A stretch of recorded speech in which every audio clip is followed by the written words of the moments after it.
Hello to everybody. I'm pleased to be with you today. Unfortunately remotely, but technology makes possible even this way.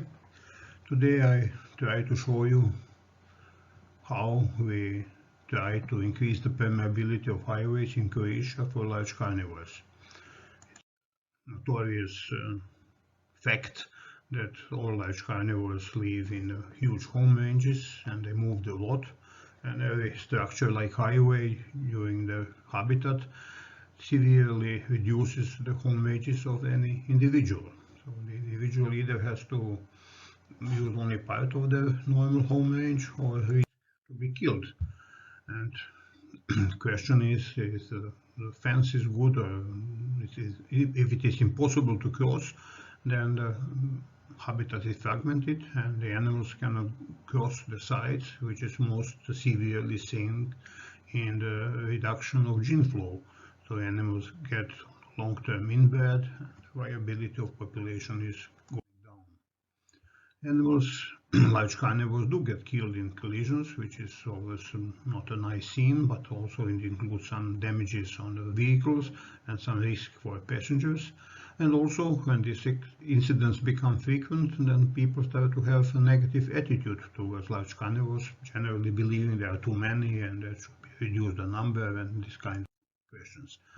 The animals, carnivores, they get killed by railroads. Railroads do not fragment the habitat so much because almost none are fenced, but then there is more traffic kills. We lose in Croatia about 10 bears per year by railroads and maybe 5 or 6 on roads and highways.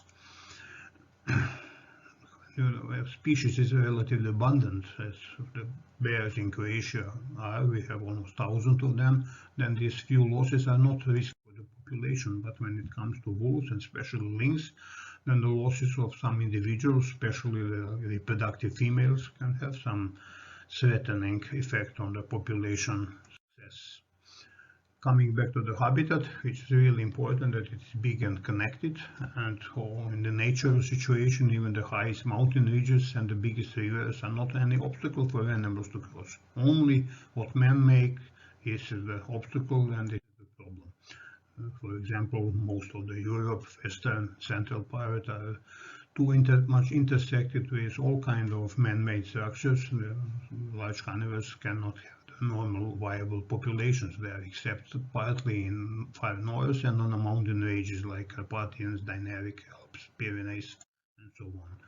There are other things. This demand for green energy, which is of course important, requires also to build service roads on the areas where there were no roads at all, any time. And now this is an additional fragmentation of habitats with these wind parks. In some places, people, many places, unfortunately, recently are building fences on borders to prevent people from some other nationalities to come in their countries, and these fences are severely cutting the habitat of animals. In addition to the fragmentation, many fences also use these razor blade wires, which easily causes bleeding, and if animals get tangled, then it gets killed. Definitely, but still it's more negative, the influence that the animals cannot cross and go to the other side and exchange genes than the ones which are killed. It's more ethical question. When we are back to highways, we really like to have good fence to prevent animals to get on the highway and make an accident. But the irony is the better is the fence, the habitat fragmentation is more severe. Here is the picture of a part of the highway in Greece where they have even double fence to prevent animals to come. Or in Croatia, what we did, next to the wire mesh fence, we added on some sections electric wire, also to prevent animals to climb or dig under and to get over the fence. The fence is always to some level permeable, whether we want it or not. So some animals like bears and humans can climb over the fence or can crawl under the fence. So there are always some situations where animals get on the highway, but then we try to leave some openings like these one-way doors where the animal can get out of the highway route, or these jump out ramps where the animal can climb to the level of the upper edge of fence and jump out.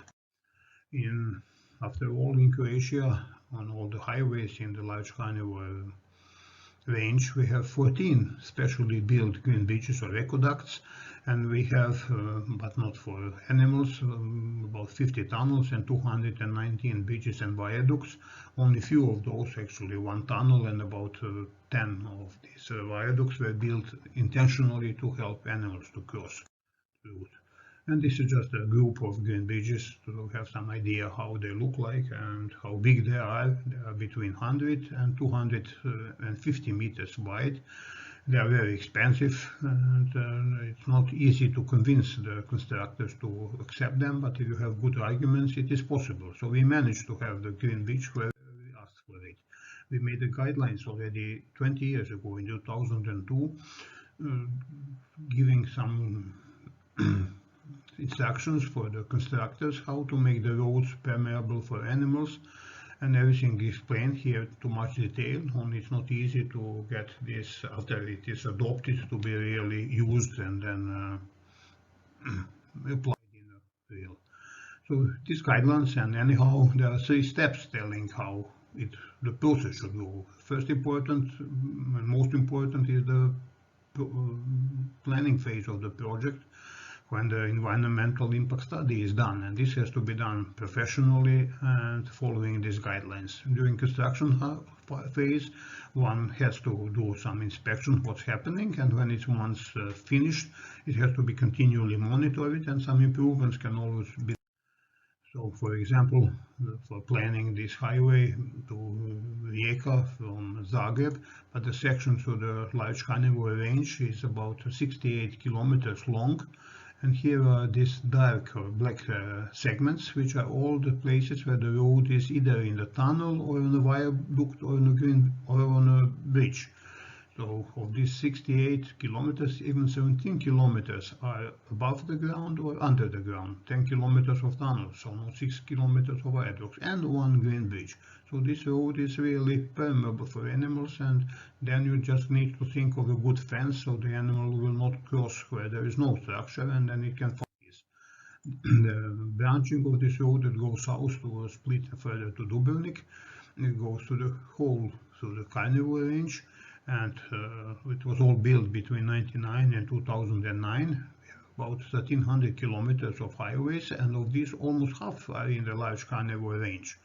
And then we asked for crossing structures. This road from this branch to a split has only 11% of these crossing structures or possibilities, but then we asked for many more green bridges. So this is how, after all, we have 14 green bridges in Croatia for animals crossing.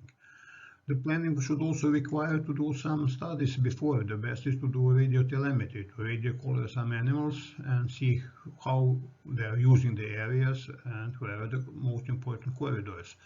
We did not have a chance to do it this way, but luckily we were doing some telemetry of bears and then wolves. This picture shows the wolf locations in the South Central Asia. Before anybody was even mentioning in the 80s and 90s, before the highways were planned. But then when the planners decided to make a highway here, we had good data already, just by chance, to show that we are cutting the packs, the territories of 2 wolf packs. We asked them to put the highway here, close to the seaside, but it was not accepted, of course. But then we still had a good argument that more mitigation structures like these 3 viaducts and the biggest green bridge we have were built because there was a need to make it permeable for carnivores. Then, when the construction starts, it is important to be there and monitor what's happening and how they are working, because when you are there and speak with engineers, it is possible to get them to really improve things, which is almost impossible to do afterwards once the highway is in function. When it is in the function, then the monitoring has to start immediately and has to be standardized and persistent, not with breaks. Again, telemetry can help a lot, like this bear Slavko, bear number 43. We radio tracked and we had more than 14,000 GPS locations, and they showed us that the bear crossed the highway in Gorski Kotar area 69 times, and all the crossings were on the good crossing structures, either where the highway is in the tunnel or on the viaduct or on the green bridge, and he never climbed over the fence, which also shows that it is possible to do it. So this also nicely illustrates one little segment how this bear, this red line, approached the highway, the fence of the highway, and they didn't climb over the fence but walked along the highways. This whole route is almost 5 kilometers till it came here where the road is in a tunnel, and then crossed the road, the little mountain range. And this is the place where the same bear and some other bears are also crossing the highway road. So this is another good example that it's possible to guide the animal to cross where there is no problem with this. On the green ridges themselves, we are doing monitoring. We have sandbeds for the tracks of animals, which we count, record, and then erase. But also we have cameras, which is the best way. You have the pictures of the animals. You can see also not only the species, but to some level the sex and age category. And you see many species of animals in the daytime, even also in the night. Everything possible. And then you can look over the years, and here I have the data of the first green ridge, which was pilot action, the first 3 years of monitoring, and then we learned that about almost 15 large mammal crossings happen every night. This is about 6,000 of crossings per year. And most common are roe deer, red deer, and wild boar, but also bear.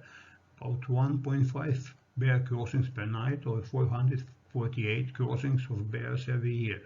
So this is all good argument that it's possible to do it, and the animals will find it, recognize, and use. And based on this pilot, we had a strong argument to include in the planning for the rest of the highways more green ridges, and this is how we came to this number 14.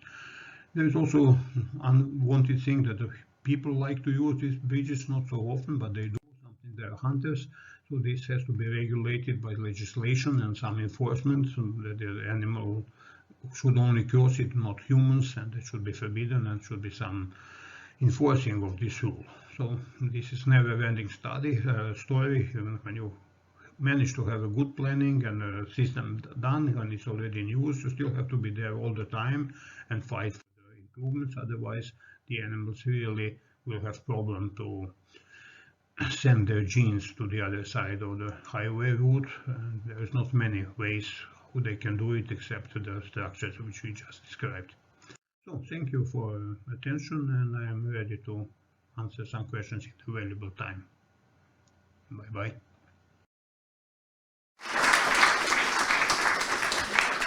Thank you, mate. Any questions for Djuro? Yes, here's one. Oh, wait.